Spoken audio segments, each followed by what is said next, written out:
I'd like to call the May meeting of Pitt County Board of Education to order.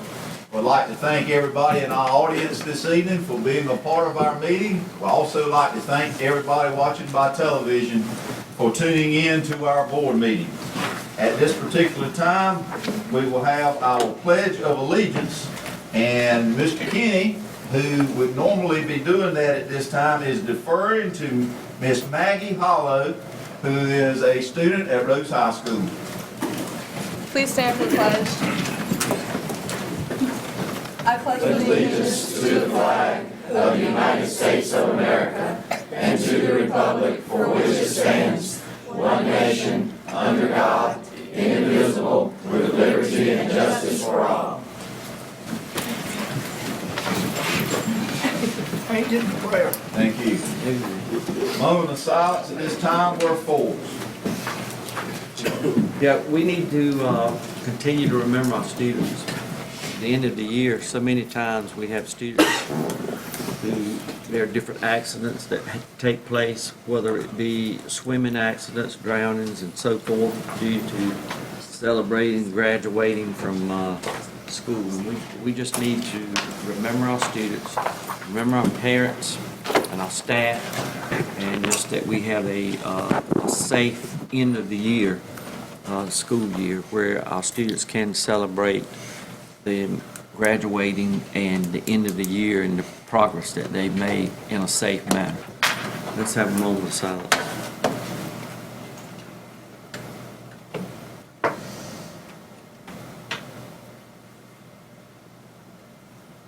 Dear God, we just pray that your hand of protection will be on all of our students, all of our staff, and parents. And dear Father, please protect each one. In your name we pray, in Jesus' name, amen. Routine business, adjustments to the agenda. Do you hear a motion? Mr. Chairman, I offer a motion that we accept the agenda as stated. Got a motion by Mr. Witchard. Is there a second? Second. Got a second by Ms. Council. Discussion. Seeing none, all in favor, let the number saying aye. Aye. All opposed, no. The ayes have it.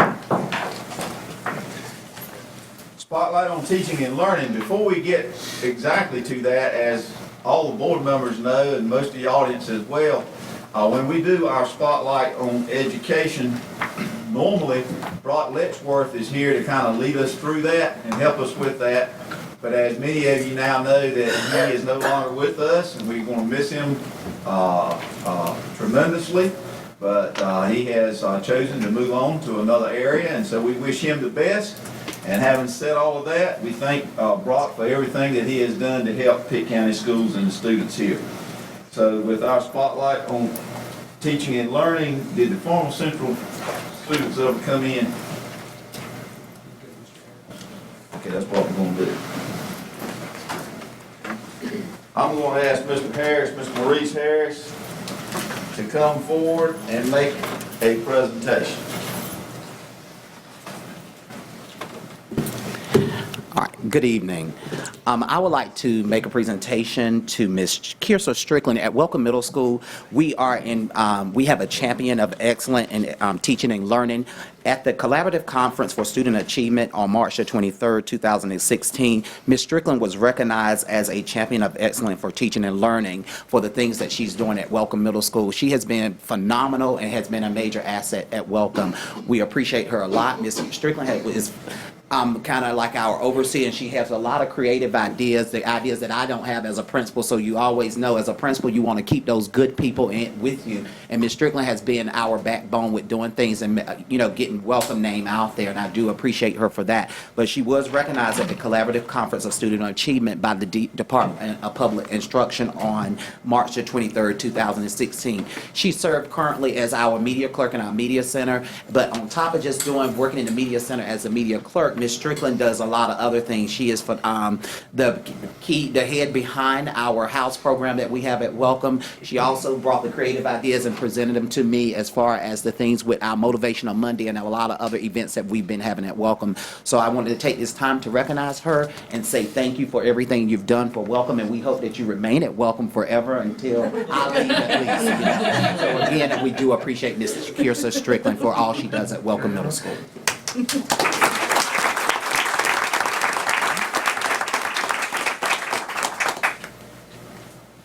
Keisha, on behalf of Pitt County Schools and the Pitt County Board of Education, we thank you for all of your efforts, and we thank you for creating excellence in the East, because you are an excellent young person, okay?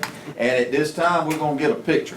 So I'm gonna present you with the certificate, and Ms. Rankin over here is gonna take the picture of Mr. DeCreasy. What are you gonna do? Come on, okay, you come on in here with us.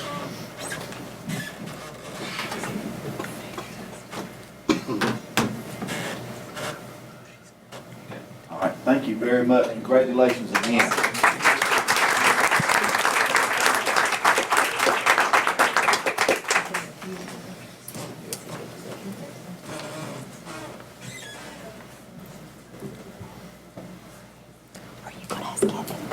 Yeah, at this time, we're gonna ask Ms. Kathy Kirkland to come forward with the You Matter.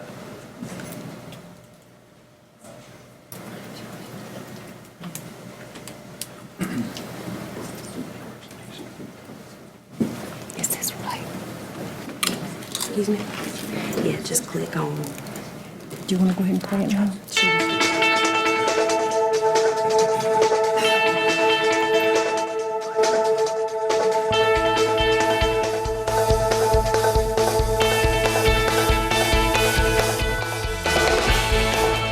Students at Eastern Elementary School are striving to reach their full potential with increased confidence and optimism thanks to the school's new You Matter initiative.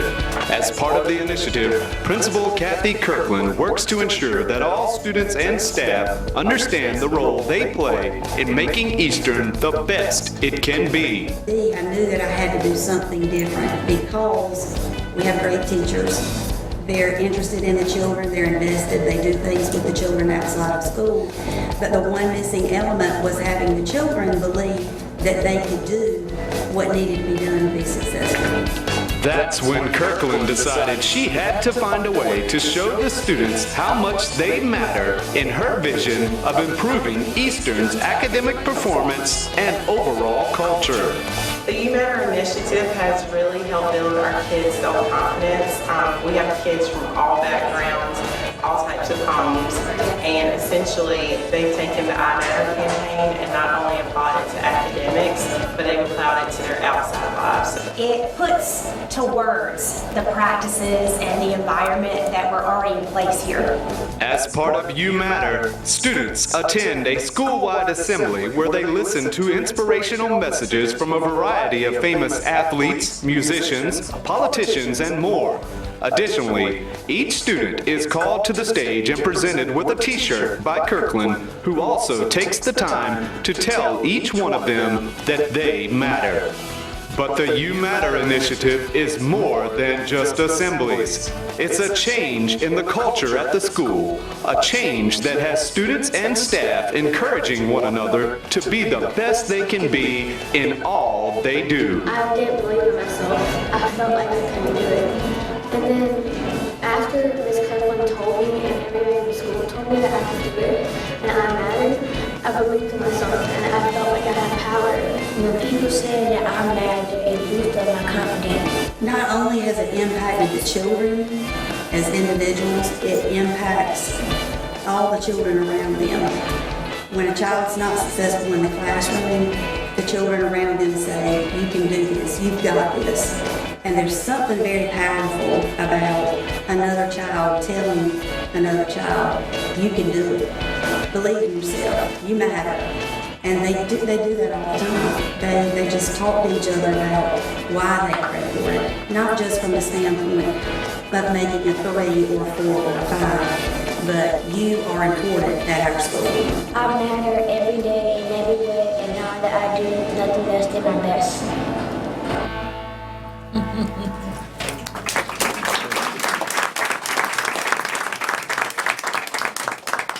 So just to tell you a little bit about the I Matter initiative, it's very hard to watch that video and not smile.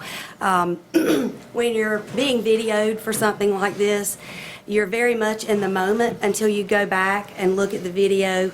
And there's a moment in there where a young man pats the young man beside him on the back when he receives his You Matter t-shirt. And that very much sums up what this initiative is about. As I mentioned in the video, there are great teachers at Eastern. They're invested, they know the curriculum, they know how to differentiate instruction. But for some of our kids, they had a very difficult time believing that they could meet the high standards that we had set for them. So after being designated a D school by the state of North Carolina, we decided we were going to turn that D into dedication, determination, and bring that to the children.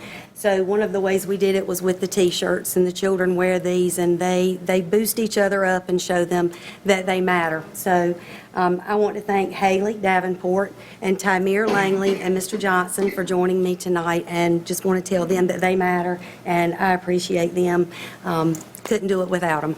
Amen.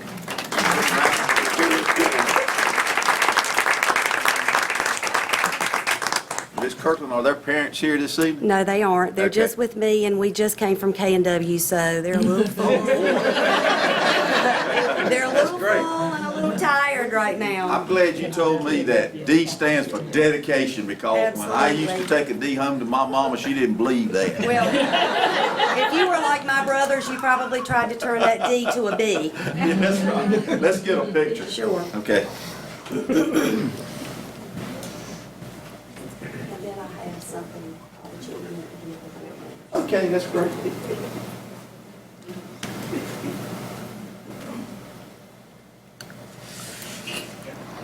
Thank you. All right, guys. The children would like to give each of you a challenge coin. This is one of the things that we give children this year during the week of EOG testing. They can put it in their pocket, and it's just a silent reminder that they can do anything that they set their minds to. So,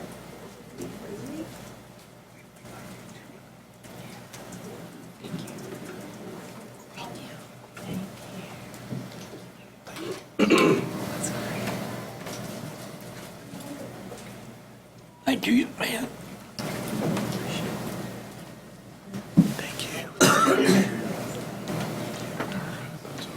This one for Mr. Thank you. Bless you. Okay. Thank you very much.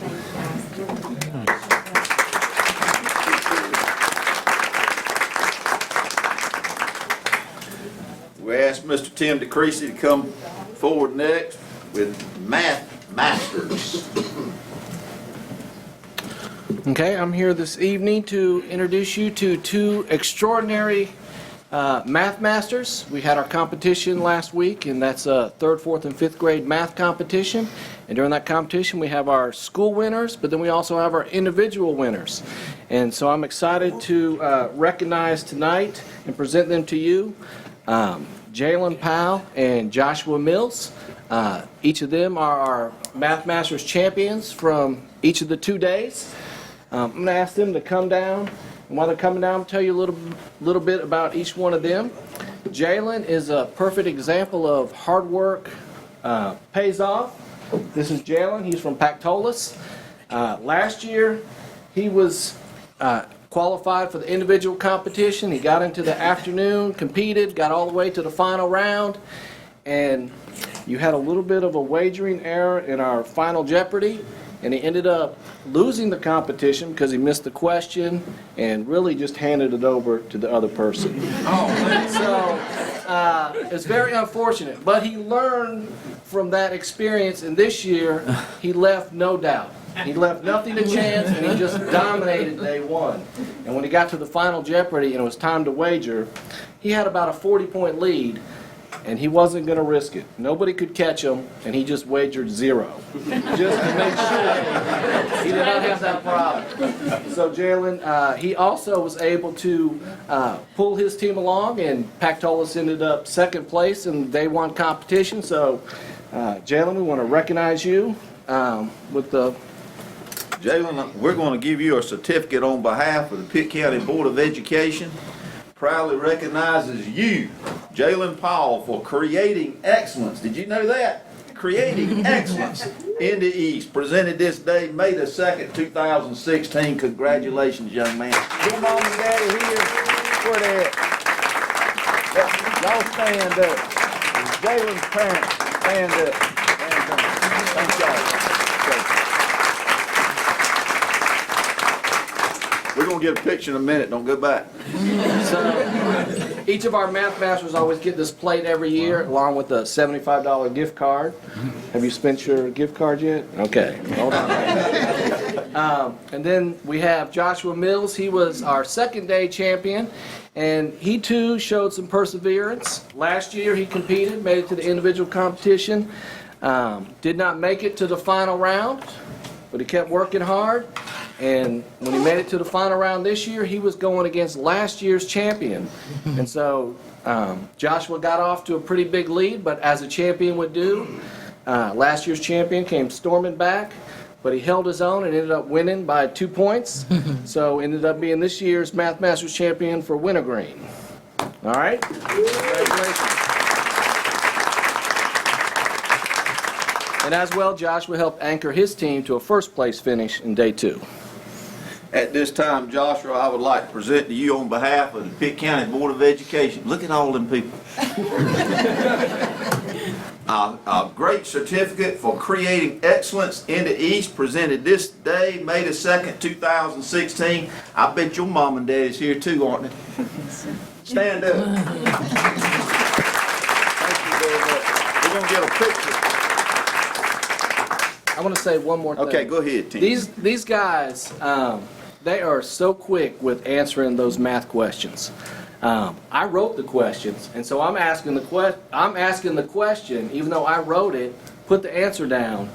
I'm nervous about, do I have the answer? And before I can see the answer, they already buzzing in 12. Well, I didn't finish the question. So, I'm very proud of them. Okay, very good. We're going to have Miss Rankin take this picture. Come on, Tim, you get in there too. Okay. I'm gonna take 2. Yeah, stand up there Yep, let me get. so everybody can see us. Tim, there you go. Don't smile. Okay, hold on. It won't fit that way. They did that for me, not you. All right, thank you very much.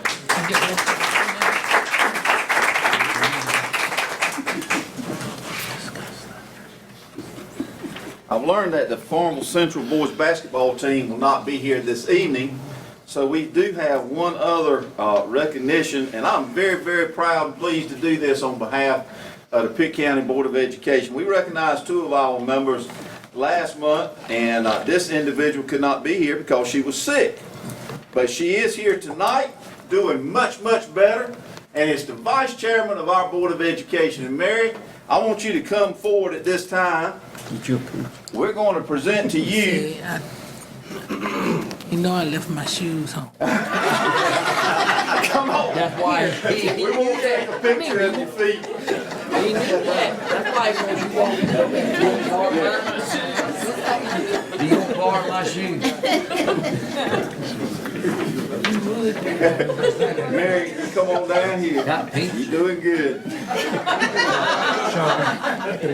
The North Carolina School Boards Association Academy for School Boardsmanship presents this certificate of achievement to Mary Blunt Williams, Pitt County Schools, for successful completion of school board training during the 2014-2015 academic year. And y'all, I'm very, very proud of Mary, and I'm proud of all of the accomplishments that she has made. And she does go out into the community and all across the state to represent us very, very well. So Mary, at this time, I present that to you on behalf of our board, and we'll take a nice picture together. Okay, all right, come on, Mary. Come on, show them your shoes. Mary's forced to get one with them. No, you don't want to do that. We want to put this on the web. He's tickle pink. She's This is really a fake smile. She likes it, y'all. Don't worry about it. It's a fake smile, Thank you Daddy. very much.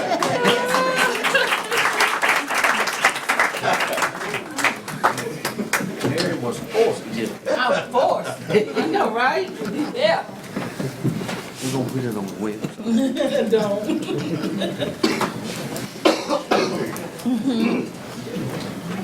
We have two at this time that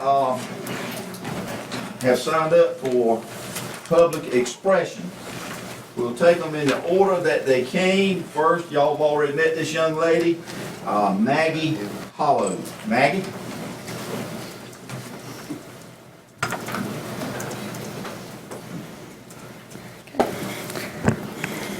Okay. Good evening, members of the Board of Education.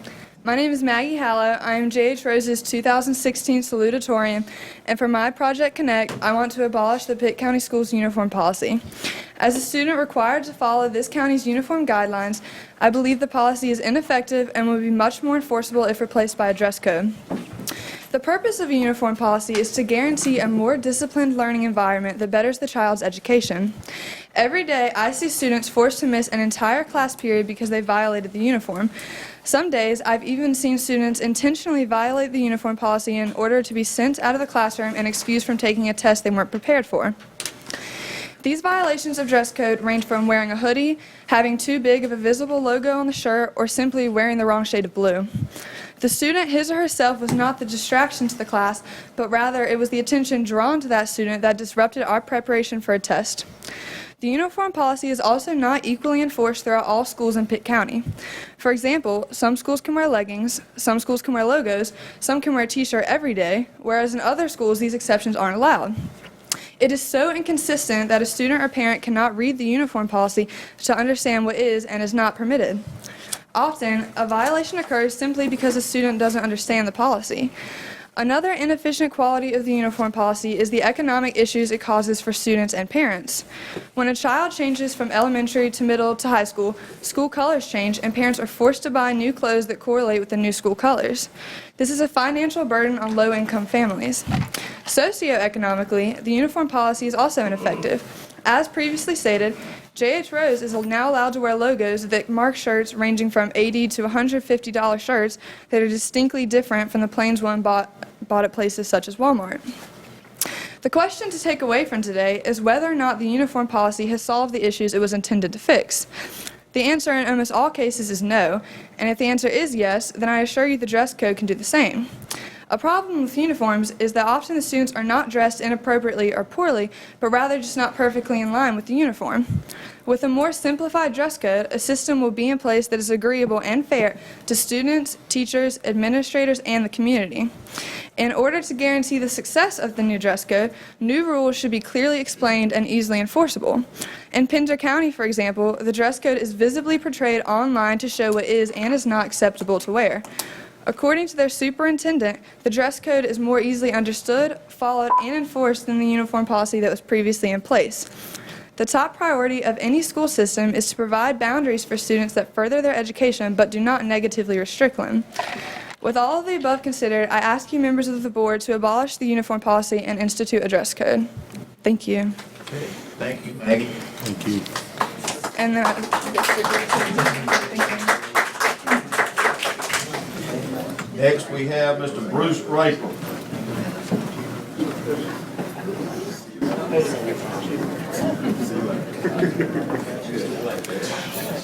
Well, good evening. Again, my name is Bruce Raper, and I represent Mark III Employee Benefits. Mark III Employee Benefits has the privilege to offer the voluntary benefit package for the employees here at Pitt County Schools. And I'm actually here tonight just to offer good news, to make the board aware of some very good news, I believe, that while most districts across the state of North Carolina receive an annual increase on their dental plan, this year, as of April 1st of this year, the employees of Pitt County Schools received as much as a 15% rate reduction on their dental plan. And this is due in large part to Dr. Linker and his leadership team that implemented a self-funded plan on April 1st of 2014, I believe. This self-funded plan now has over $400,000 in reserves. So going forward, the employees of Pitt County Schools, thanks to this leadership team, can look forward to perhaps even a better enriched dental plan, as well as perhaps even lower rates. So going forward, let me just say thank you for the opportunity to provide your benefits, and thank you for letting me offering good news. Thank you. Thank you very much. Okay, we're moving to the part of our agenda now that are consent items. Do I hear a motion? I move that we approve the consent items as presented. I got a motion from Mr. Forbes. Second. I got a second from Ms. Williams. Discussion. Seeing none, all in favor, let it be known by saying aye. Aye. All opposed, say no. The ayes have it. Motion passes. New business, consideration of red light camera resolution. As most of you in this room know, this evening we did have a public hearing, 30-minute public hearing on the consideration of the red light camera resolution that we will be taking up at this particular time. At the last board meeting, we did have the resolution presented, and we chose to table it until this meeting so that the public input would be more inept or adapted more to what we're trying to do to get as many different opinions and ideas as we can. So at this time, I'm going to ask what is the pleasure of the board considering the red light camera resolution. Sean? Thank you, Mr. Chair. Mr. Chair, I would move that we approve this resolution as written and send it on as soon as possible. Second. Okay, I've got a motion from Mr. Kenny and a second from Mr. Witcher that we approve the resolution. Is there any discussion? Ms. Council? My concern is that with all the bad policies that, in my opinion, that our North Carolina General Assembly has made in these past years, it concerns me. I don't really trust what they have are presenting to us. I know this is a resolution, and I do thank the public for coming forth tonight, sharing their views, some pros and some cons, and I really thank them for that. And but I'm still struggling with the North Carolina General Assembly because they got some crazy legislation that has been passed, and I just don't trust this piece. It sounds good. I think it's a great opportunity for the schools to get some extra money, but money is not always great. But I'm struggling with our North Carolina General Assembly for bringing this up for them to be involved in, because they have not been very responsive to the citizens of this state and have not been very friendly to public education. And so that's why I am struggling with this quote, as some of you feel, such great public policy. So maybe I'll make the best decision before we finish the vote in a few minutes. But I do struggle with our General Assembly because they have not been very nice to public education. And so why do I trust them now to do such a great job if this ordinance or resolution goes forth? Because they change and then they come up with all these public policies that they start out with one thing and they lump all these unnecessary things in a piece of public policy. So I don't know what's going to be lumped into this when it goes forth other than what we see today. If it's like it is today, then I can go forth with it, but I'm just not so sure. That's how I feel right now. Thank you, Mildred. Any further discussion? Kenny? Thank you, Mr. Chair. I just wanted to say to the public again, thanks for coming in for the public comment. I always appreciate hearing everybody's thoughts. For me and the people I represent, at the end of the day, I was put in this seat to act in the best interest of Pitt County schools, their students, and their employees. That's exactly why I can support this resolution fully. I do believe it is in the best interest of our schools, our students, and our employees. Thank you, Mr. Chair. Okay, thank you, Sean. Caroline? Yeah, I'd just like to add, I concur with my fellow board members, Mr. Wichard and Mr. Kinney, and I'd also like to say that I've taken the time this past month, has afforded us between meetings, I've spoken to somewhere between 50 and 60 different people. And some of them I have solicited myself, and some of them have offered their opinions to me directly. And I'd say 9 out of 10 start out saying they're for a red light camera. And 1 out of 10, once they listen to what the chief has shared with us about when the actual red light violation occurs, they agree wholeheartedly with it. So I have to agree with my fellow board members that this is the right thing, the right time. We have to, I feel like it's important to act in favor of our student drivers and our teachers. We have 13 schools that are located in Greenville, and it's a lot of students that are driving, a lot of teachers that are driving, a lot of staff and school buses that are driving. I drive in Pitt County, in Greenville, and I've almost been T-boned at one of these intersections, one of the 5 intersections that's going to get one of these cameras, and I'm thrilled because I'm going to be within a mile of 3 of them. And my 17-year-old daughter, who doesn't drive extremely well, will also be driving within a mile of 3 of those 5 intersections. So frankly, I'm thrilled to support this. And thank you for the opportunity. Thank you. Any further discussion before we vote? Okay. I still have concerns about the program. And I appreciate the chief of police and what he's done and bringing forth this. I think he has the best interest for all, but I still have issues with this. And I'm not against safety at the intersections. To me, nothing's better than having a live officer there.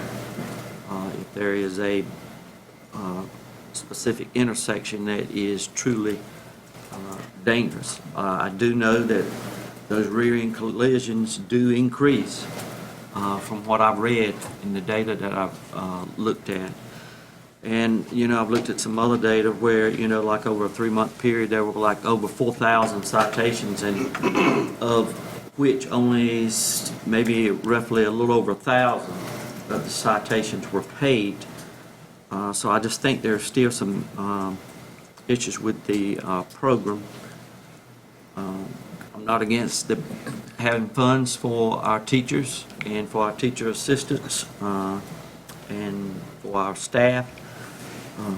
We've operated without a red light program for years, and we've always are able to operate our system, and we're looking forward to some good budget items for this year, but I'm not saying that I won't support something like this later, but right now I can't. Any further discussion before we vote? So I'd just like to point out, it takes 3 officers to effectively patrol a red light, an intersection. And if you get a ticket from one of those officers, the police chief shared with us earlier this week that last week it was $283. I read all of that. For dollars. I've had all that information. I just expressed my opinion. Oh, I know, yeah. Okay. Any further discussion before we vote? Seeing none, all in favor of this resolution, move forward. Let it be known by raising your right hand.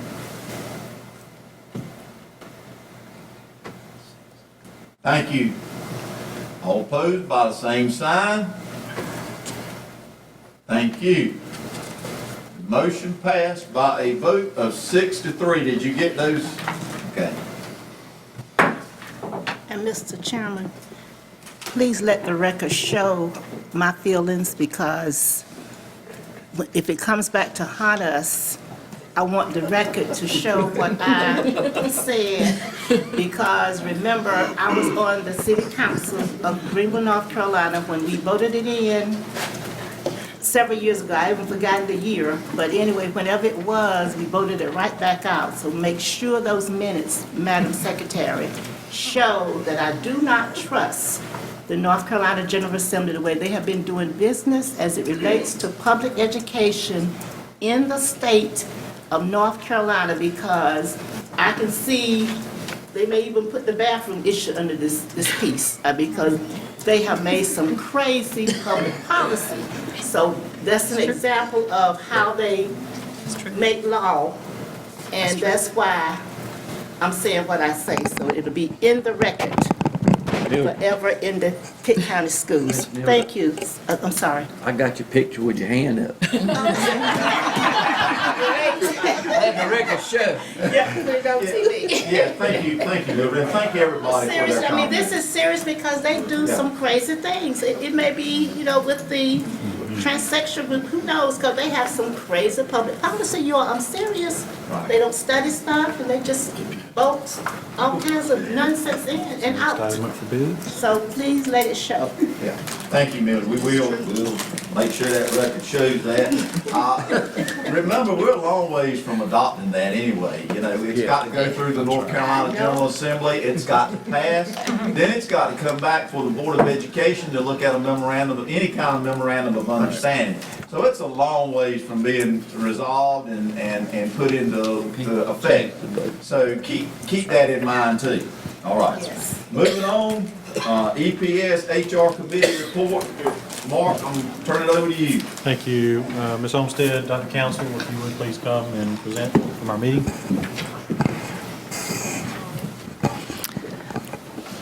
Good evening, Board Chair, Board members. Later, Montoya. The EPS HR Board Committee meeting met on April the 26th. Present was Mr. Witchard, Ms. Council, Mr. Forrest, and Ms. Williams. The EPS portion of the meeting was a presentation of the AIG plan, of which I'm going to ask Mr. DeCreasy to come up and go through that a little bit, sort of a brief review of the plan, and ask for a vote of approval. Good evening again. Good evening. It is my pleasure to share with you again the AIG plan. We're at that time of year, 3-year process where we need to submit a new plan to the state for what it is we want to do through gifted education. We've worked probably a good 7 months on this plan. I know I've spent at least 3 years thinking about this next turn that we're going to do, so I'm excited to present that to you tonight. So with that, hopefully all of you have the plan. I've provided you this piece of paper which sums up most of the plan. Definitely the first 3 standards inside the plan with identification, ID, and service. So with that, what we're going to do, on the screen you have a triangle, and in that triangle, the blue area, the top area, and the bottom left, we historically have done a very good job with that section of serving AIG. Now this triangle just represents, my own thoughts and how we provide AIG, and it, 3 years ago it wasn't a triangle, it was just we did curriculum service and we did reading and math service, and that's what we did. And 3 years ago, I started working on this triangle because I knew we needed to offer more than just the academic side of gifted education. So that bottom right-hand corner, that Go Grow, is going to be our nurturing program, and this is the part I want to present to you tonight. I'm very excited about what it's going to offer in terms of service for those kids that don't quite meet the criteria for identification, or we're not doing an effective job of identifying who those kids may be in that potential. So we want to spend some time and some energy with our AIG teachers to work with that group of students. And in the AIG plan guidelines, that's identified as the underrepresented population. And so our goal for that underrepresented population is that green area, so they will meet the academic standards that we have set forth in our plan to be identified. So the Go Grow program, it's a two-part process. We have, which Go Grow stands for Growing Our Genius by Reaching Our Wonders.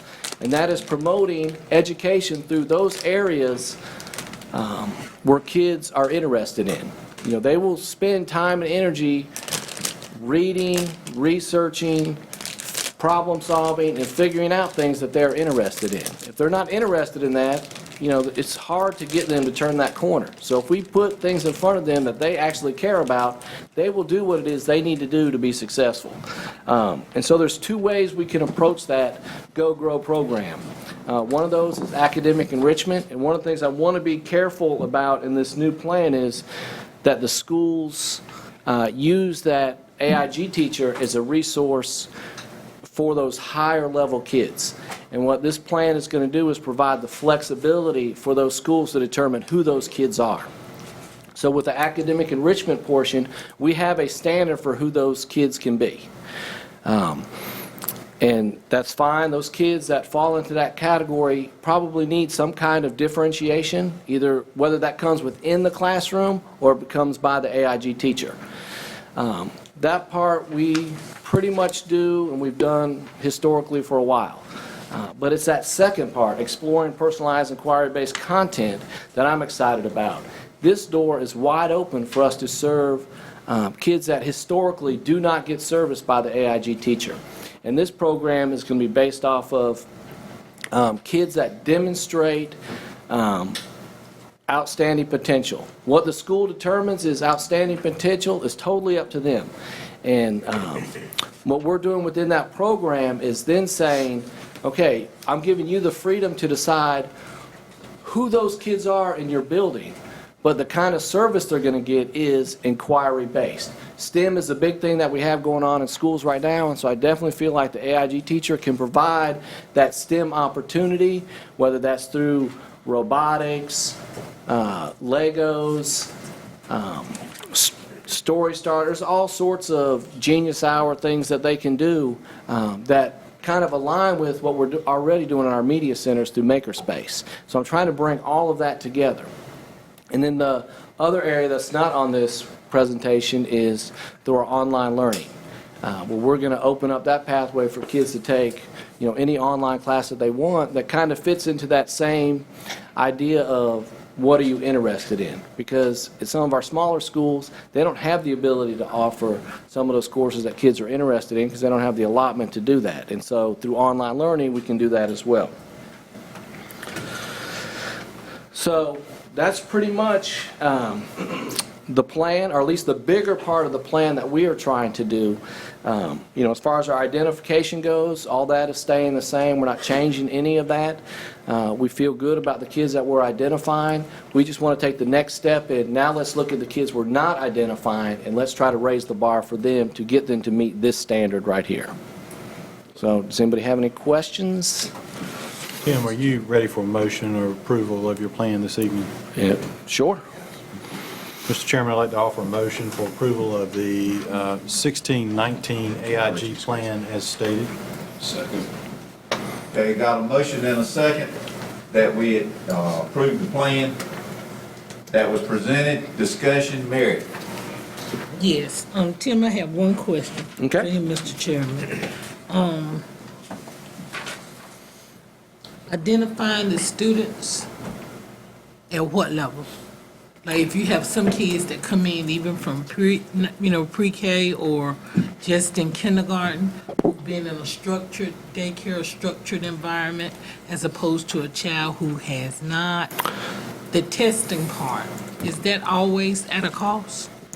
I mean, there's always a cost when it comes to testing. I mean, that part is not changing. We're still going to test kids in third grade.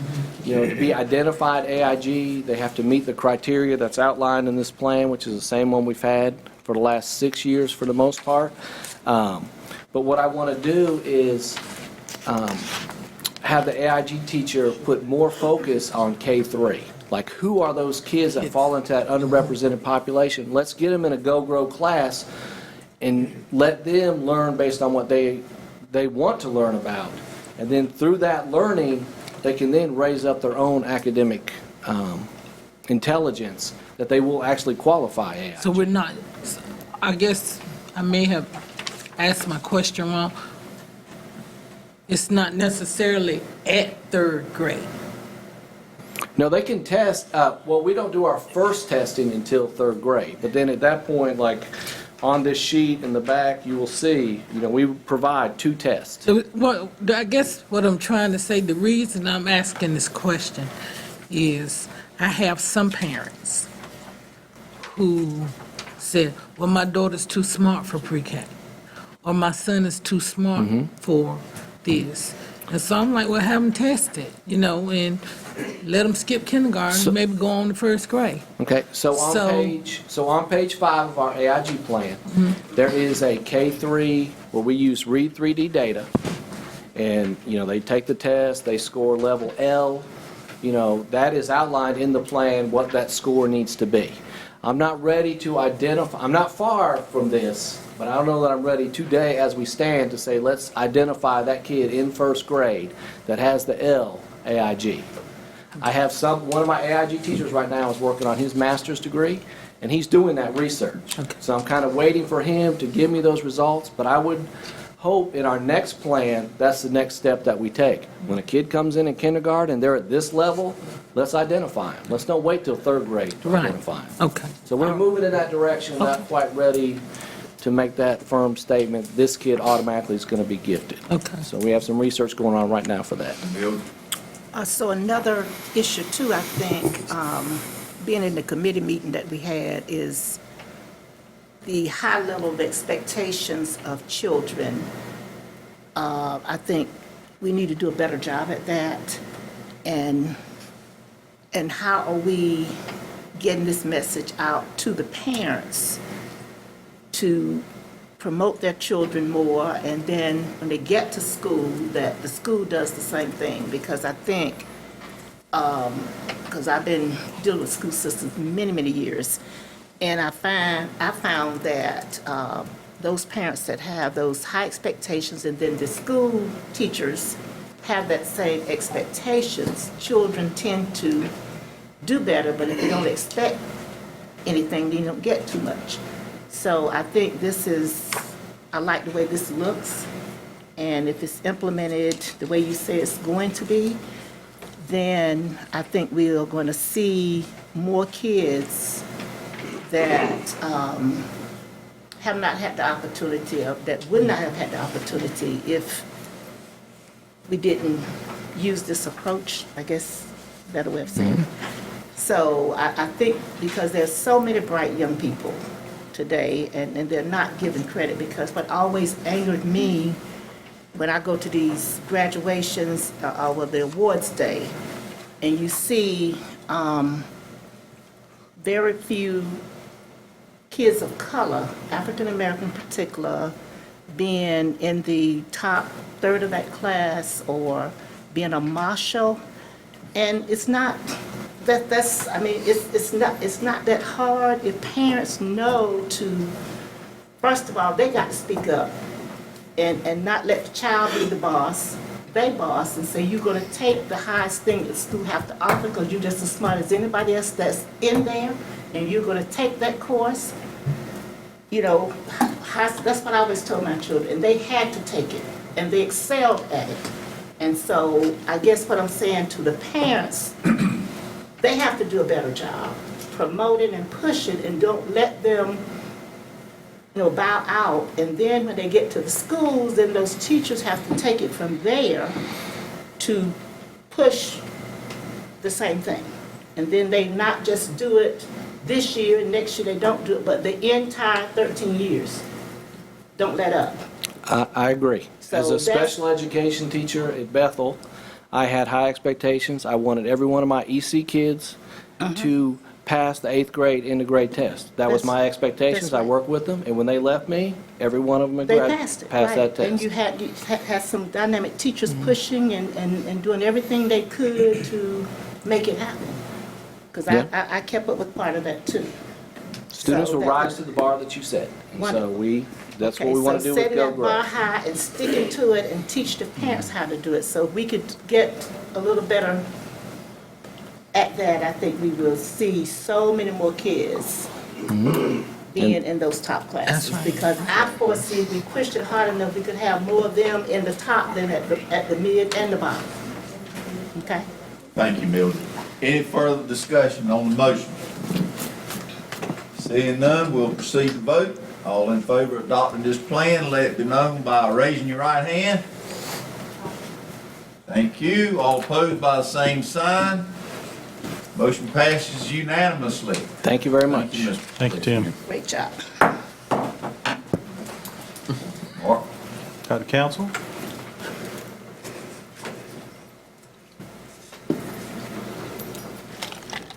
Dr. Council's been surviving the new litany of laws passed by the State Board of Education and released with ambiguous dates of whether it's April 1 or July 1 of 16 and Not what tonight, a VT not is. tonight.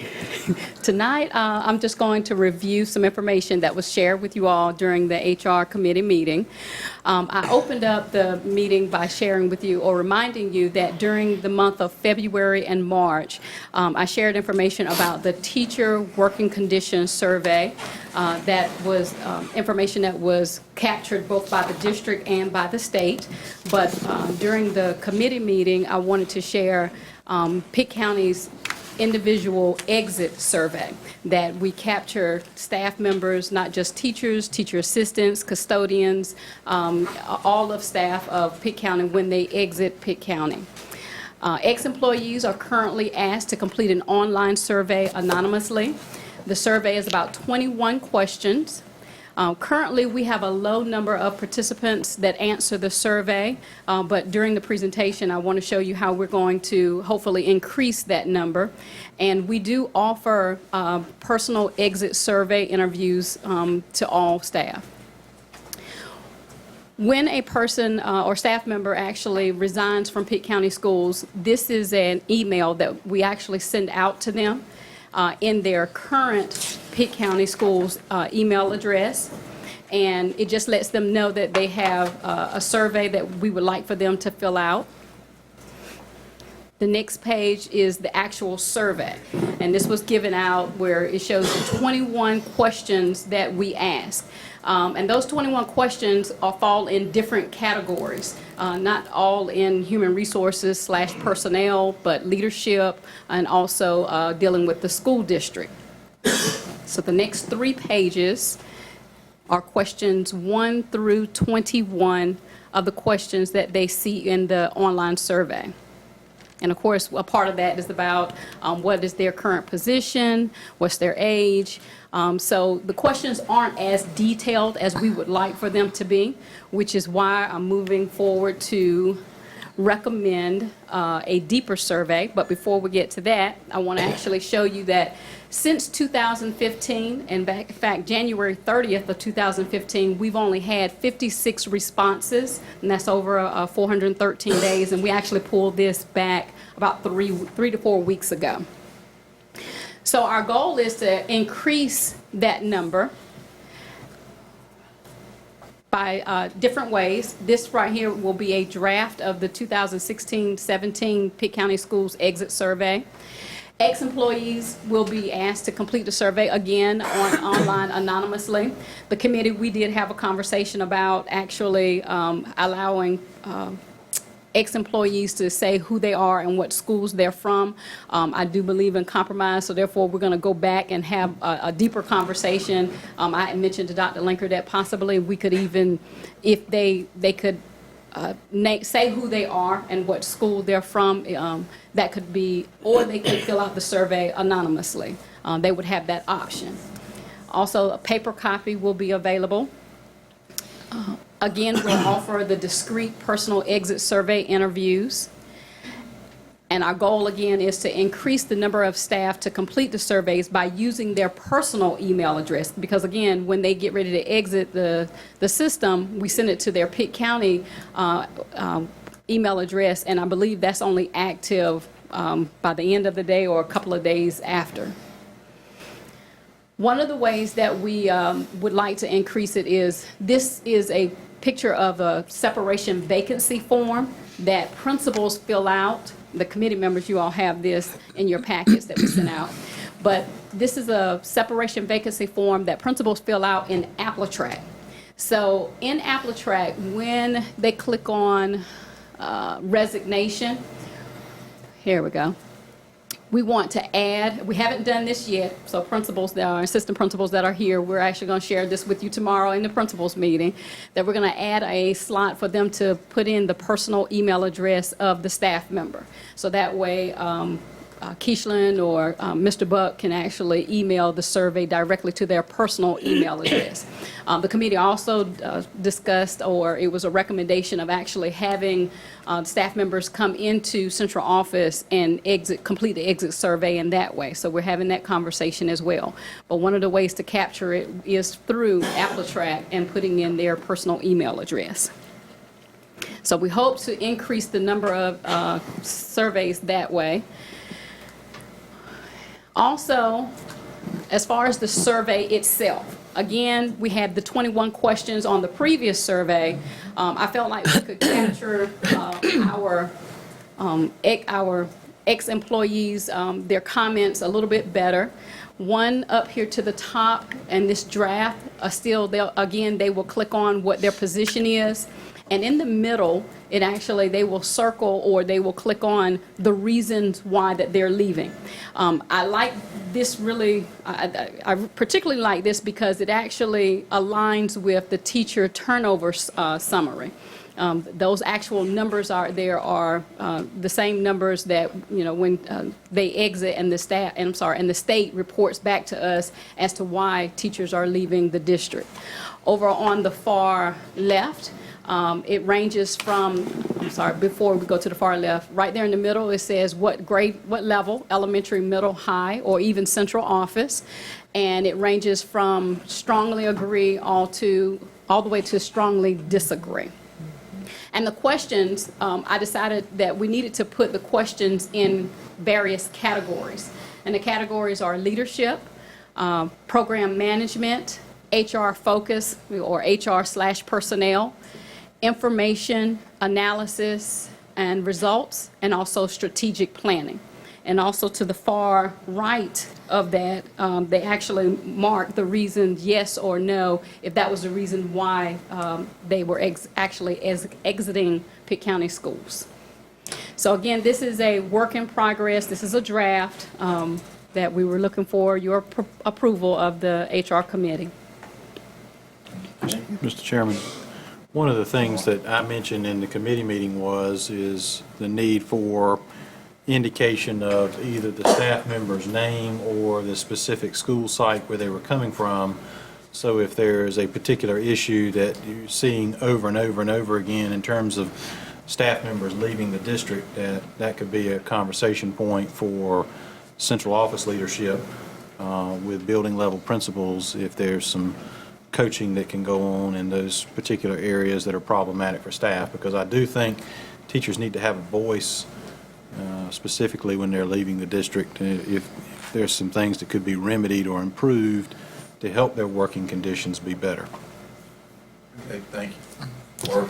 I appreciate you looking at those number of responses that you're getting in. 56, out of all these people who had to leave, we need to know why they're leaving. And I think the paper copy is good because there again, my email, you're going to know who I am. If with whatever email I send out, because my name is in it unless I made up one.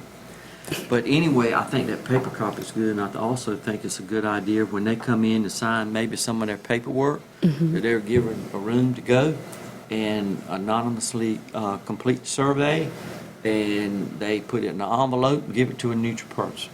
And that was something what Mr. Richard was saying. I think that'll be a good idea. I think your numbers will increase and we'll get some good feedback. What you got, the reprint.com? Yes. Mr. Chairman, when we attended the committee meeting, a lot of those things were discussed along with what Mr. Richard was talking about. But there's also 3 preventive measures 3 ways that we can get the data now. Whereas Dr. Council has done an excellent job in compiling it, whereas we only had one whereas before.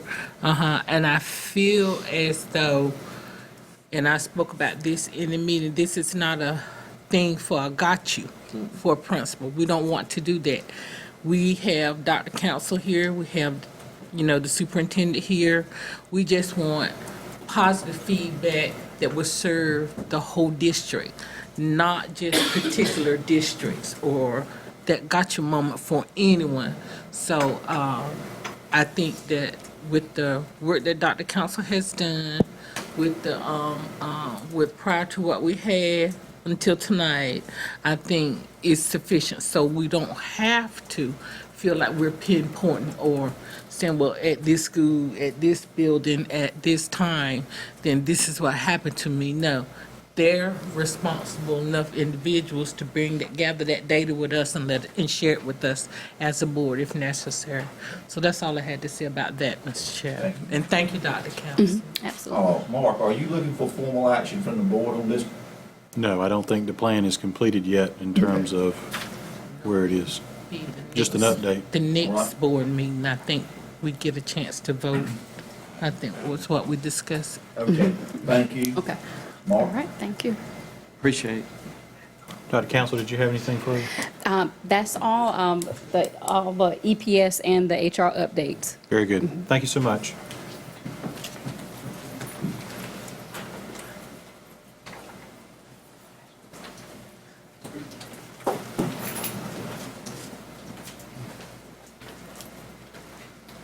Good evening, everyone. Hello. Good evening. I'm sure you all know who we are. Leanne Seelman, Child Nutrition Director, and I'm Terry Joyner. I'm your School Health Program Manager. We're excited tonight. Part of the Healthy Active Children policy statewide is that we will come as the SHAC and give you an update every year. So that's what we're here to do today. Just to start with, what is your SHAC? Your SHAC is part of the Healthy Active Children policy. We have a committee that's formed from the community and school members and students, and we come together to make sure that we are following the Healthy Active Children, that we're implementing it, and that we're monitoring that we're doing this policy. We're really fortunate for a couple reasons. One, this year you'll notice on your slide that they've updated the, it used to be a coordinated school health program effort, and now they've made it a comprehensive model.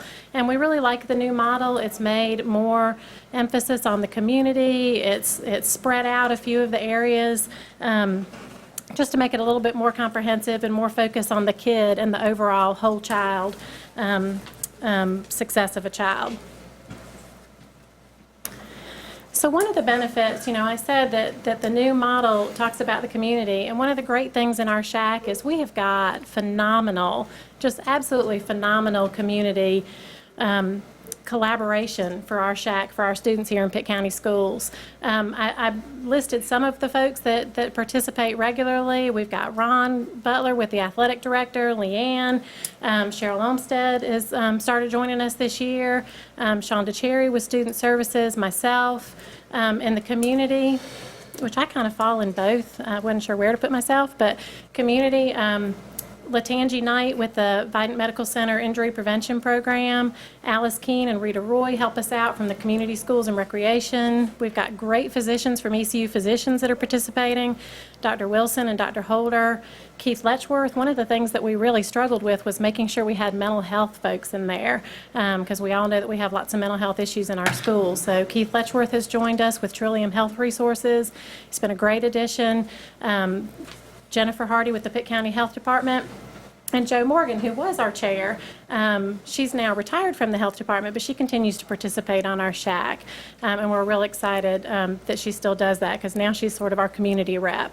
One of the struggles we have had is getting students involved, and part of that is a scheduling issue, trying to figure out how we're going to get all these people from the community and the schools together, and then also get some students in there, and having some consistency with students. So we're looking at some ways that we can possibly get more student involvement. We may move our meetings out to the schools. I'm not sure exactly what we're going to do, but we're trying to figure out how we can do that.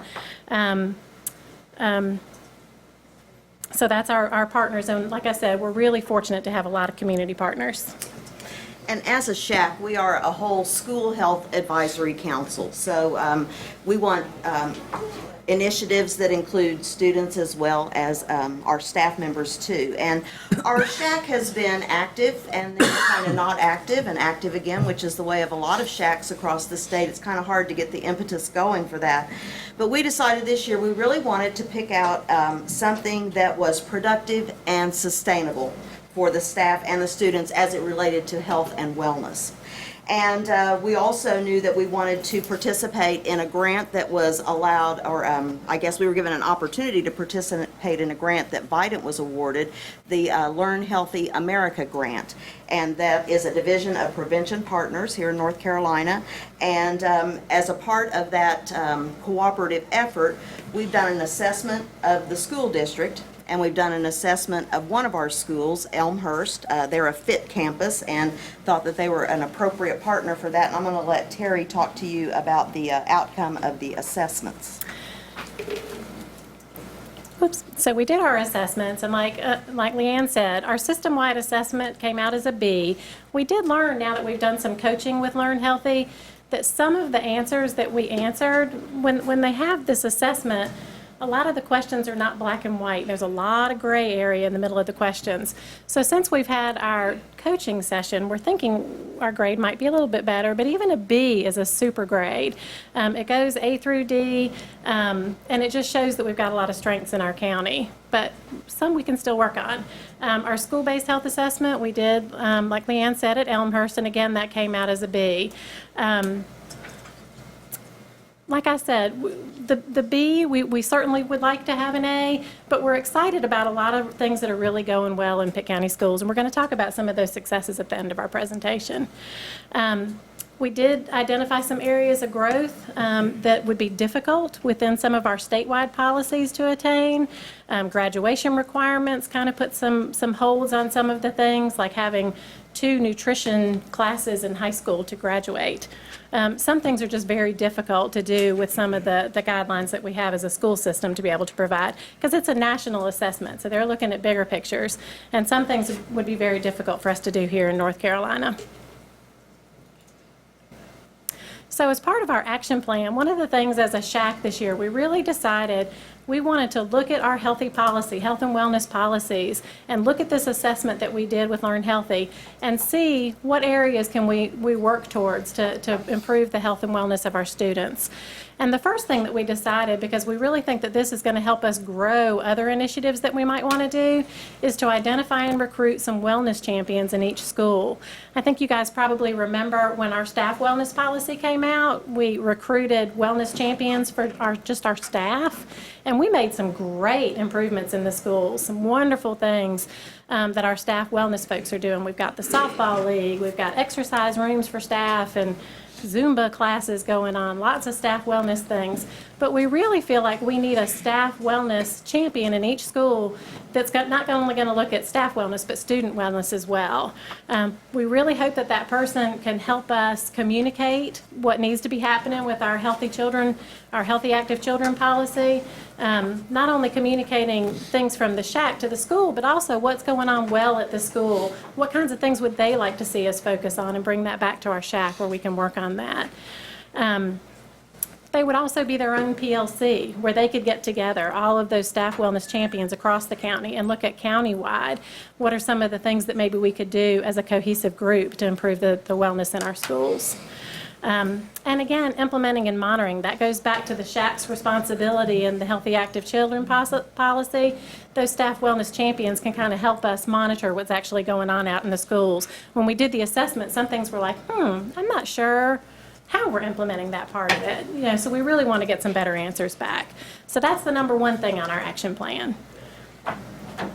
Number 2 on our action plan is actually very close to my heart as a school nurse, is addressing the hydration by improving access to drinking water in schools. I've been a school nurse for 14 years now. I've been managing the program for the last 3, But one of the consistent things we see in our school is complaints and issues that happen that are directly related to lack of hydration. We have students that come to us because they're dizzy. We have students that come to us because they have a headache or they have a stomach ache, or we end up calling 911 because they've passed out. And you know what their diagnosis is? Dehydration. You know, it's really, look, I'm getting dry mouthed as I'm talking about it. You know, it's really something, you know, it's a culture change that I think we really need to adopt in our schools. I notice everybody here has water in front of them. Every day I sit at my desk all day long with a bottle of water in front of me, and I drink all day long. Well, even though we have water fountains in our school and we do have access to water at meals, we do not have a culture in our schools that encourages our kids to drink water. They're great when the elementary kids come off the playground and they stop at the water fountain and they get a sip. Well, that's not enough to sustain a kid all day. I really, you know, we've pulled some literature, Learn Healthy pulled us some literature on the importance of hydration in our students. So one of our goals as a SHAC is to change that culture in Pitt County schools. And let's get our kids drinking all day, every day, water. Plain old water. We'd like to look at some opportunities where maybe we could have school-sponsored water bottles. We'd love to find some grant money, and actually I'm kind of working with some folks at Biden on maybe some grant money to get those. I don't know if those of you that go to the gym and they have those water fountains where you can just take your water bottle and put it up there and it refills your water bottle. I think we need to look at our current water fountains and see why kids maybe don't use them. Do we have enough of them? Are they not appealing? I just think there's a lot we can do, and our assessment has shown that there's a lot that we can do to improve that. It also improves academics when kids are hydrated. You know, improves cognition to not be dehydrated. So that's definitely something that we want to work on, and as you can tell, it's something I'm super passionate about. And we did want to highlight some of the good things that have gone on with our SHAC this year. We had sports safety clinics that went on, breakfast expansion in many of our schools. We started breakfast on the go, grab-and-go breakfast. We have a snack pack program for some kids. And we have some schools doing breakfast in the classroom. We were very successful at implementing breakfast in the classroom at Lake Forest Elementary. Of course, they're a CEP. We don't have to collect any cash, and that made it a whole lot easier. But we were feeding about 94% of the children at breakfast over there. So I'm really excited next year. I think they want to continue next year to have a whole year of outcomes to see, you know, what does the culture of every kid having breakfast on a campus do to academic outcomes and a lot of other different outcomes. We participated in the statewide head injury task force and worked with policy development. Ron and Terry went to a statewide SHAC meeting to kind of hear what was going on across the state with SHAC, and I think they came back with the idea that we're already doing a lot of good things here in Pitt County. The Learn Healthy America assessment, that was something that was a bit of a challenge at first, kind of talked about whether we would do it or not, but then decided it was a great opportunity with Biden. We'd actually looked at some other agencies that had similar kinds of resources and tools to help us with wellness on campuses, and decided that the Learn Healthy assessment really was more focused for us. When they looked at the assessment and came back with areas that we needed to improve in, they actually went back and gave us the resources that would address those particular areas instead of saying, here's everything we got, now go forth and make yourselves better. We continue with athletic training program at ECU, and we've had successful collaborations with Vidant Health, the school health program, and the nurses that come through Vidant Health, the Learn Healthy America grant, and we are the beneficiary of a community benefits grant from the Vidant Foundation. The Child Nutrition Program has been very fortunate to get those dollars for several years, and are enjoying the benefits of those again this year. But we have some really strong relationships in the community, and I think that's probably not atypical for Pitt County, and a lot of people that want to do work around wellness, and that's been a very positive thing, I think. It is. Questions? Thank you very much. All right, Appreciate thank your you. time. Thank you. This time we're moving along in our agenda to our Finance Operations Committee report, Ward 4. Deborah, come on up. Carol. Yeah, I think I do. Okay, tonight in finance, we have two different items. The first thing is actually a budget amendment for the current year budget.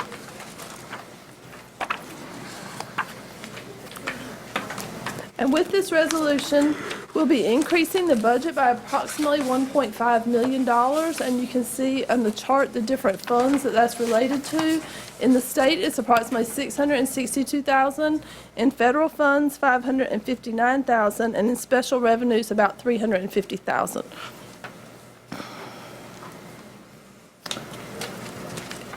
In the state funding, we did have a reduction for virtual charter schools, but we had increases in transportation, technology, substitute funds, and Read 3D, which is a summer camp for the elementary students.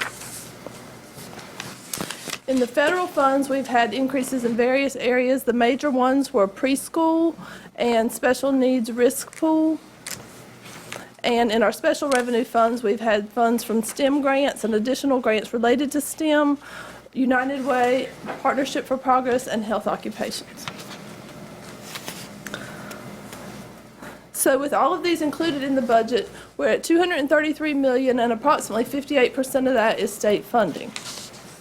And if we look at the purpose, how the funds are spent, we're still at approximately 75% that is used for instruction and 15% in support services. So the bulk of our budget is going to instruction, mostly for salaries and benefits for our staff. So in your packet tonight, you have the budget amendment itself. There's in Fund 1, which is state, Fund 2 for local, Fund 3 for federal, and Fund 8 special revenues. So we're requesting approval of budget amendment number 2 this evening.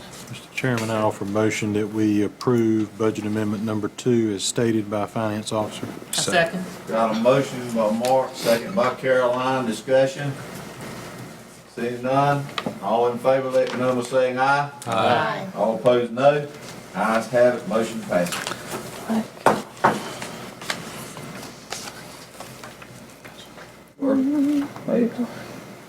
I've got the budget proposal Okay. for He's going right on. You trying to shut it down? Oh my God, view slideshow. Shut Matt down. Matt's off the agenda. Okay. All right, so the second item on the agenda under finance tonight is the proposed budget for next year for the local funds. This year, the appropriation we have from the county commissioners is about $36 million, and we are requesting an increase of $3.3 million for a total of $39.5 million.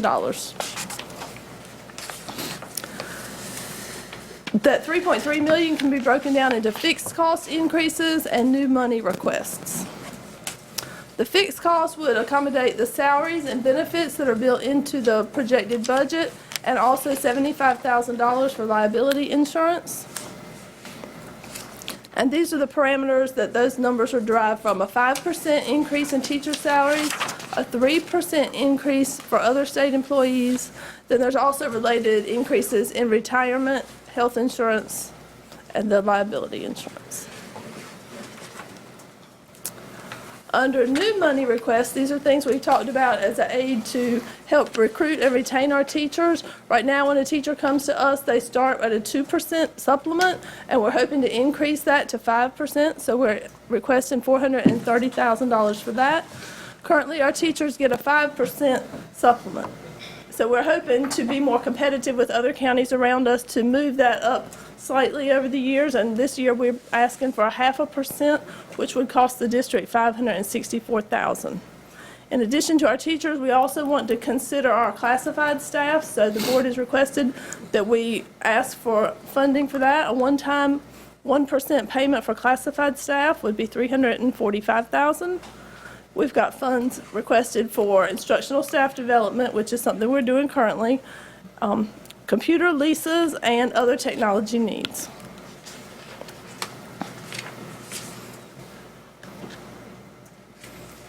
So in total, with our other local expense operating revenues, we would be having a local budget of approximately $40 million. And 97% of that would come from county appropriation. And as our goal has been, we, Calm down, Deborah. all right, you said hurry, right? 56% of our local dollars are being spent in instructional programs. And this is just a breakdown of the different purposes, what our budget is this year, any adjustments, and how we've broken down the salary and benefit increases and the new money requests. And let's continue on. So you can see a breakdown here of classroom teachers, it would be about 7%, non-instructional support, 16. One of our largest things that we spend local money on is facility operations at approximately $11 million. So here's a breakdown, and you can see also another large item that sometimes we don't consider is our charter schools.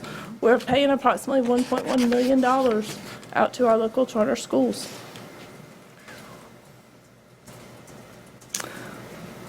In addition to these items, we're requesting additional capital funds.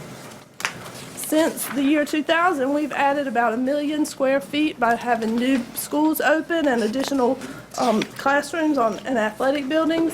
So we've had 1 million square feet added, but yet our funding has remained relatively constant. So this year we're requesting, as opposed to the $750,000 we've been receiving in the past, we are requesting an increase of $250,000 or $1 million for capital. So what are our next steps? We will present the local budget to the county commissioners on May 17th. Then we'll have approval of the final state and local budgets, and we'll analyze the impact of Pitt County schools, the impact that will have for Pitt County schools, and make operating adjustments as needed. And then we will analyze the change in our student enrollment throughout the summer and into the new school year and make adjustments as needed. So tonight we're requesting approval for this county, the local appropriation to take to the county commissioners. I move that we approve the 2016-17 proposed local budgets. Got a motion by Worth, a second by Merritt. Discussion. See none? All in favor, let me know by saying aye. Aye. All opposed, no. The ayes have it, the motion passes. Is there anything else? Carol, how do I get rid of this without going through the rest? All right. You're welcome. Good job, Deborah. Thanks. Appreciate it. Facilities. And with Matt, we are going to, he's going to come back to the next meeting with more information. Okay. To present in detail. So that concludes your report. That concludes my report. Okay, wait, hold on. So we made an adjustment to the agenda, is what we did, because I thought policy 9,000 was supposed to be discussed. We're not there yet. So- We're not there yet. Okay, all right. Okay. Don't leave, Matt. All right. Okay, we're moving right along. Following our agenda, D, Policy Development Committee. And I'm turning that over to Mildred. Okay, our attorney is going to help us with the first reading of our 3,000 policy. Cynthia? Well, the last meeting we had of the policy committee committee about a week ago, we made it through half of the 3,000 policies. So that's what's in your packet today for first reading. And then we'll do the second half of the 3,000s at our next meeting and then bring those to you at the next meeting, hopefully. And Cheryl joined us at that committee meeting and was good enough to provide a lot of information, since these are the instructional program policies. And so if there are any questions from board members about any of the policies that are in your packet tonight, we've got Cheryl here to answer them. And then anytime this next month before second reading, that if you have other questions, just let us know. Okay. All right. So we're just asking for approval of the first half of the 3,000s. Well, it's just first reading, right? We're not. First reading, I'm sorry. First reading. Did I not say first reading? Sorry. Okay, Mildred, you want to move on with the consideration of the minority participation policy? That's on page 1. We needed a vote on that. We need to vote on it. Not on the first reading. Oh, just on the consent, okay, got it. Okay, the next one is the consideration of the minority participation percentage goal for policy 9125. And we had the public hearing tonight, and we only had one group to come forth. So I would just like to move that we accept the consideration of 10% as our percentage goal for the minority participation goal as it relates to the contracts. Second. Okay. Second. Got a motion by Mildred, second by Caroline. Discussion. Seeing none, I think I'm gonna ask for a hand vote on this. All in favor, let me know by raising your right hand. Thank you. All opposed by the same sign. Motion passes unanimously. Okay. Mildred, I'm gonna let you begin the process of discussion of naming facilities policy, and they got me down there too for whatever reason, but if you want to go ahead and lead that effort, that'd be fine. That's not me. Oh, you mean Cynthia? So I might be able to help. Okay, go ahead, Sam. There's a model form policy from the School Boards Association that was not, we did not include that in your final approval under the consent items of the other 9,000 policies because the committee suggested a little change to it that you'll see in red on the policy. And then behind this form policy from the School Boards Association is our current policy on naming facilities. And there's some differences between the two that we wanted the board to look at and discuss so that we would know what we want as our final version when we approve it tonight. Okay. Since this was discussed, this will be a policy that we can take action on tonight. Just want the board to understand that up front. And you had in your packet now what we have and what we are considering. And that consideration is there's one difference, and that was in red. If you take notice, and we'll look at that again. In the event that the board considers naming a facility in honor or in memory of an individual, the approval must be by 2/3 majority of the board. And the reason why that was suggested that we put in there is because when you're naming facilities after individuals, sometimes it becomes sort of controversial. And because of the controversy, we thought that it would be better with a super majority of the board members to say that, yes, that's what needs to happen. And a 2/3 vote would give you a super majority, and then it would even put more proof that the board supports the naming of that facility by a person. And you'll notice in the current policy that I think was last updated in 2005, it sort of prohibited naming schools, not ancillary buildings, but schools for an individual.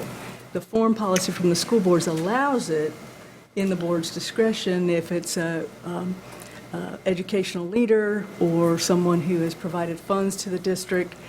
But then if we do allow that now in this revised policy, we thought it might be good to have it be 2/3 vote to avoid any controversy. Sean raised his hand first. Mr. Chair, I move we approve policy 9300 as written with the new in red number 6. Second. Okay, thank you, Sean. Second by Mark Richard. Discussion. Seeing none, all in favor of this new policy, let it be known by raising your right hand. All opposed by the same sign. Okay, let the record show that the motion passed by a vote of 8-1.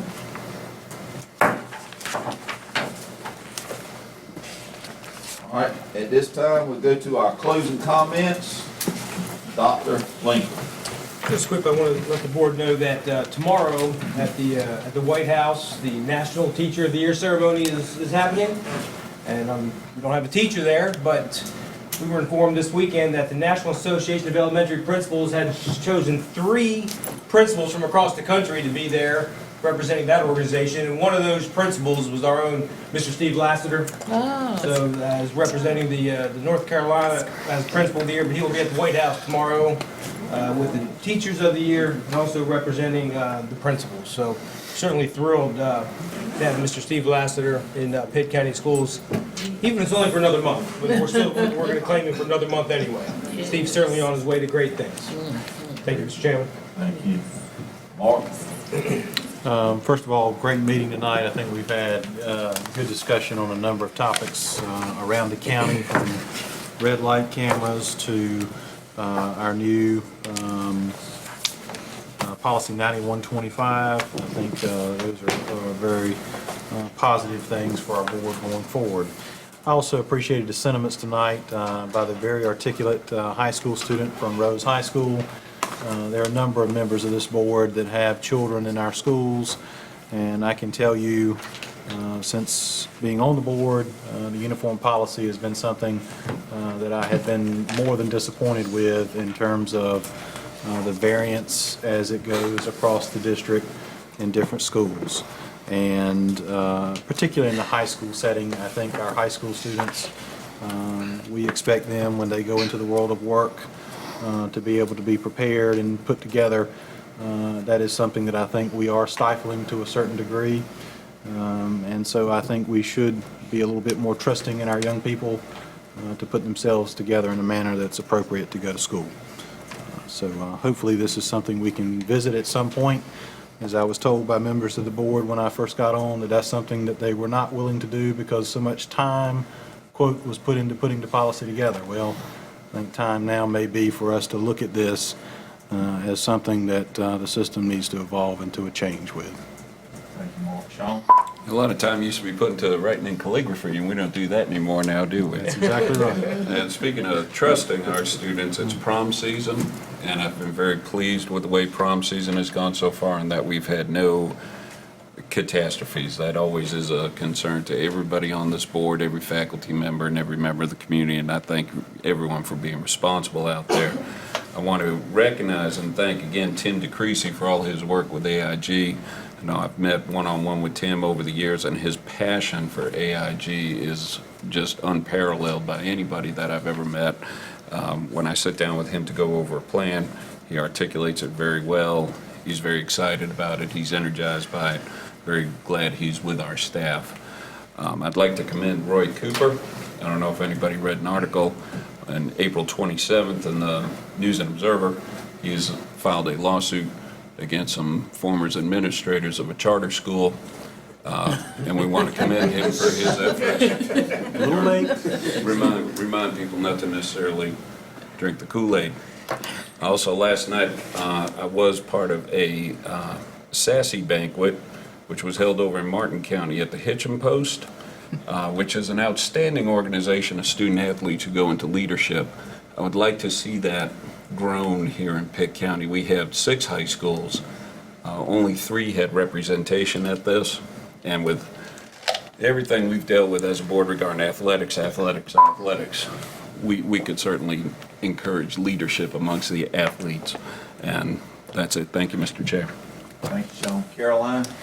Yes, first I'd like to extend my deepest sympathy and heartfelt condolences to the family of Jackson Corbett. We lost a fine young man last month, a student at Farmville Central High School, and it's just beyond comprehension what his parents are going through, what his family is dealing with, and I hope that they know that our thoughts and prayers are with them as they come to terms with this loss.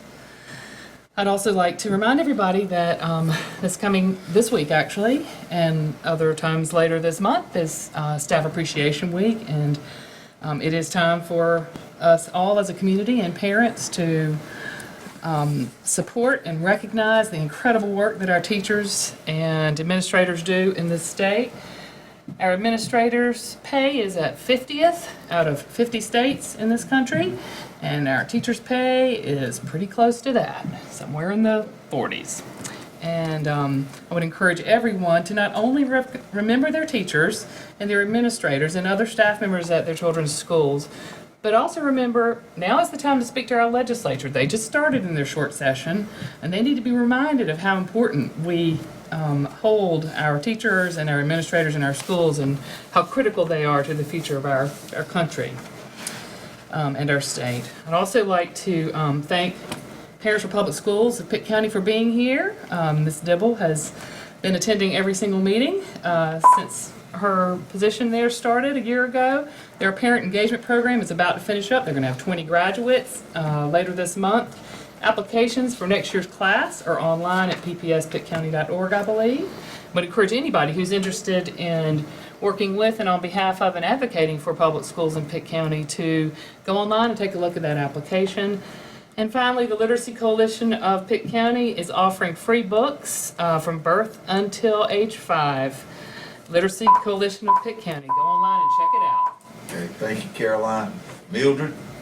Okay, just briefly, we had the opportunity to attend the National School Board Association's meeting in Boston, Massachusetts, April the 9th through the 11th. It was an excellent conference, and so when you all are ready to hear from us, we'll be ready to give you all an update, and a lot of excellent speakers, and we learned a lot, and we are on the right track in many things, and we have some things that we can definitely improve upon. And I did attend a nutritional workshop for the nutritional staff that are here, and it was great to hear the latest that is happening with food in our country for schools. And so that was something that I learned new that we really need to be aware of, and how to, as they were mentioned tonight, to have healthier students in our school, as well as some of these vendors that we're getting our food from. We need to check them out a little closer, is sort of what came out of the workshop that I attended regarding that. And piggybacking on what Carolina just mentioned, I had a chance to attend the 34th annual breakfast for elected officials here in Pitt County last Monday. And they talked about making sure that every child between 0 and 5 years of age would get that book. And so that was really interesting to hear. And by the time they get, I think the 5th grade, they will have 50-some books, have their own private library, and that will increase reading and literacy for our young people.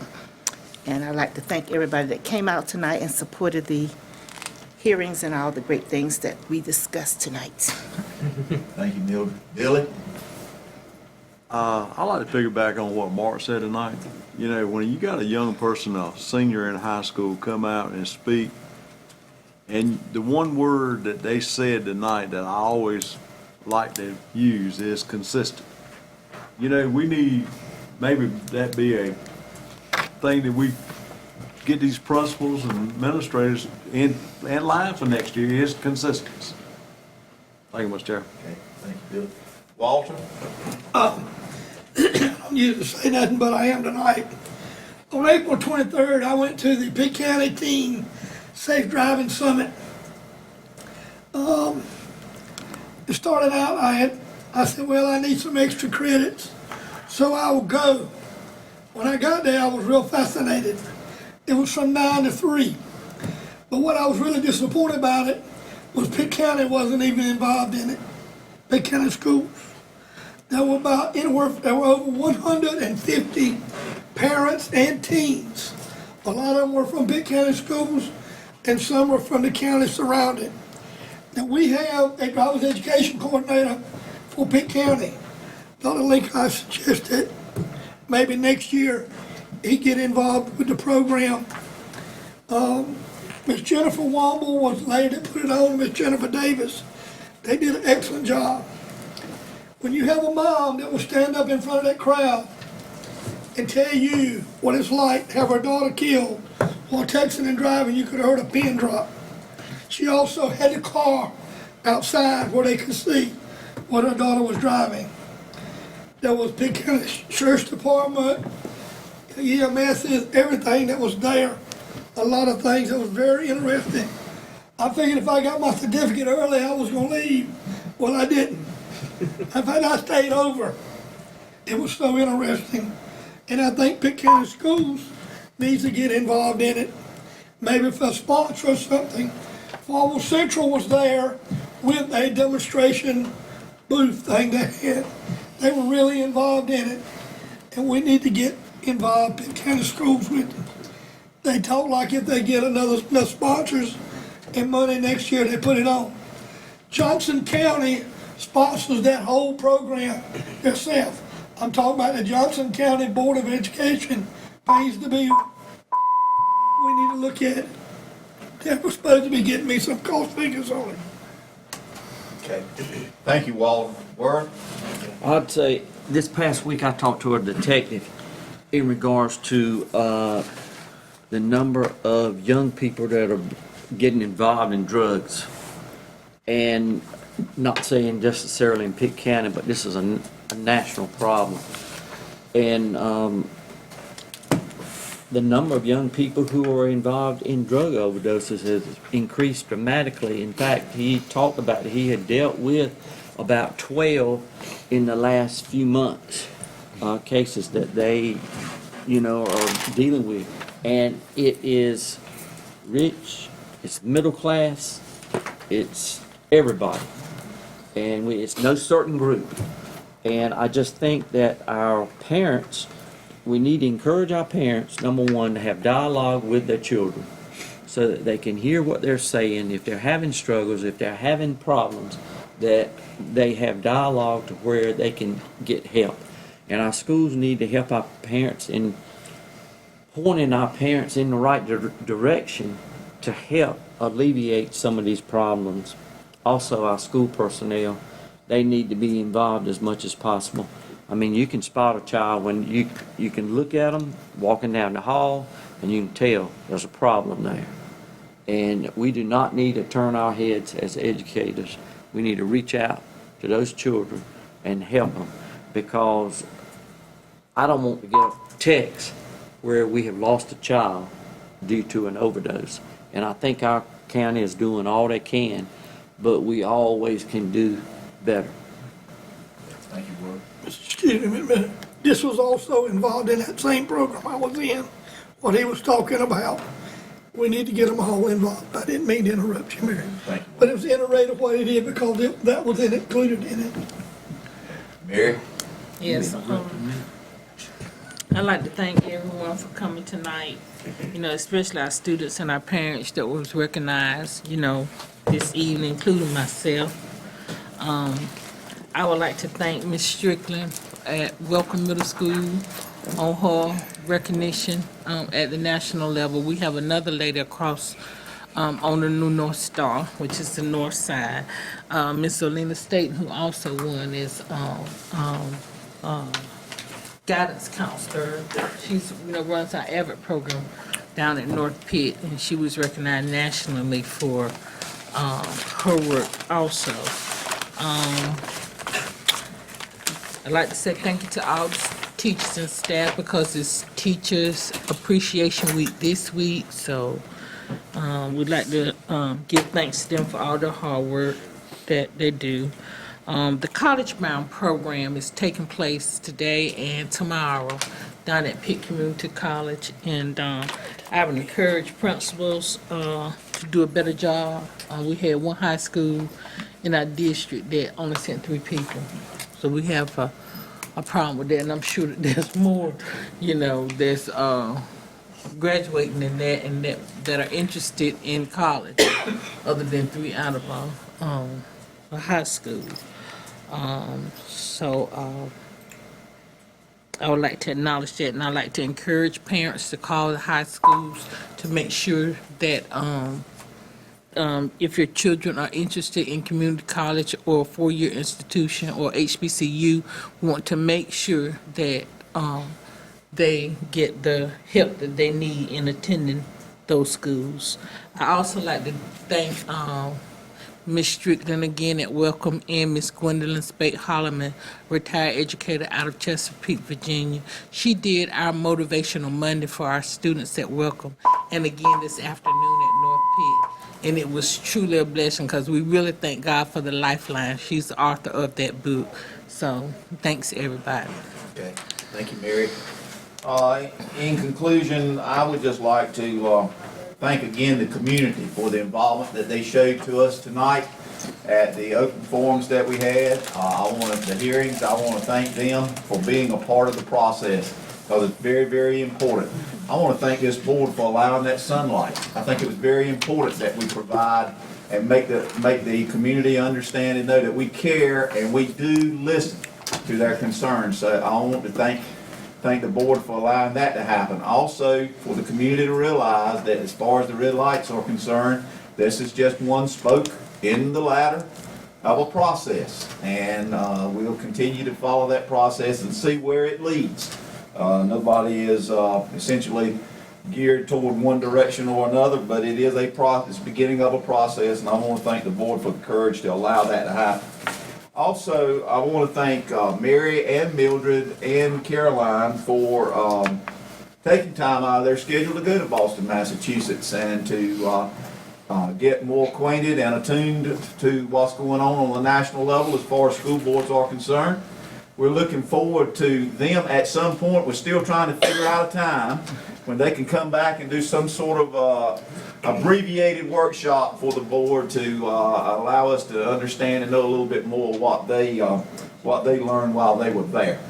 Again, I want to thank everyone involved with our school system. Thank you for the hard work and dedication that you do for our students. It is really, really appreciated. And we appreciate everything that you do so very much. So having said all of that, Mary, I'll turn to you for a motion.